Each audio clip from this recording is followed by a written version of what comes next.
الرحیم السلام علیکم اسٹوڈنٹس، امید ہے آپ سب خیریت سے ہوں گے۔ آج میں آپ کو اسلامیات اور جنرل نالج کا کوسچن نمبر 9 اور 10 پڑھاؤں گی۔ جی سب سے پہلے ہم ریوائز کریں گے، کوسچن نمبر 1 سے ریویژن سٹارٹ کرتے ہیں جنرل نالج کے۔ کوسچن نمبر 1 ہے، what is the name of your school? Answer is my school name is Kent public high school. Question number 2، when did Pakistan come into being? Answer is 14 August 1947۔ Question number 3، who was the founder of Pakistan? Answer is Quaid-e-Azam is the founder of Pakistan. Question number 4, how many colors are in our national flag? Answer is 2 colors, green and white. Question number 5, where was Quaid-e-Azam born? Quaid-e-Azam was born in Karachi.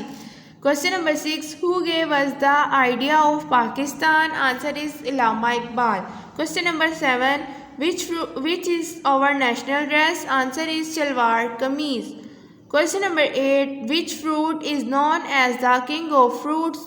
Answer is king of fruit is mango. Question number 9, name some pet animals. Answer is cat, dog and horse. Question number 10, what is our national game? Answer is hockey. جی اب ہم چلتے ہیں اسلامیات کی طرف۔ اسلامیات کا ہم question number 1 سے ریویژن کریں گے، پھر اس کے بعد 9 اور 10 پڑھیں گے۔ ہر کام شروع کرنے سے پہلے کیا پڑھنا چاہیے؟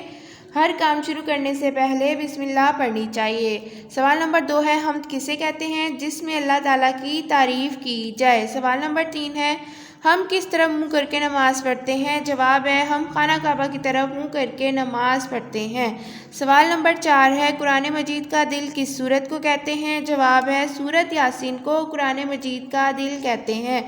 سوال نمبر 5 ہے، آسمانی کتابیں کتنی ہیں؟ نام بتائیے۔ آسمانی کتابیں 4 ہیں، توریت، زبور، انجیل، قرآن مجید۔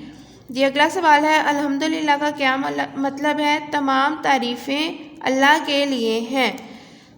جی اگلا سوال ہے، کھانا کس ہاتھ سے کھاتے ہیں؟ کھانا دائیں ہاتھ سے کھاتے ہیں۔ سوال نمبر 8 ہے، ہدایت کا سرچشمہ کون سی کتاب ہے؟ ہدایت کا سرچشمہ قرآن مجید ہے۔ سوال نمبر 9، جزاک اللہ کب کہتے ہیں؟ جواب ہے، جب کسی کا شکر ادا کرتے ہیں۔ سوال نمبر 10 ہے، جی جب کسی کا شکریہ ادا کرتے ہیں، یہاں پہ شکریہ آنا تھا، ٹھیک ہے، جب کسی کا شکریہ ادا کرتے ہیں تو کیا کہتے ہیں؟ جزاک اللہ۔ جی سوال نمبر 10 ہے، اسلام کا پہلا رکن کون سا ہے؟ جواب ہے، اسلام کا پہلا رکن کلمہ طیبہ ہے۔ جی اسٹوڈنٹس، ایسے ہی آپ نے ان کوسچنس کو بار بار ریوائز کرنا ہے تاکہ آپ کو اچھے طریقے سے یاد ہو جائیں۔ اپنا بہت سا خیال رکھیے گا۔ اللہ حافظ۔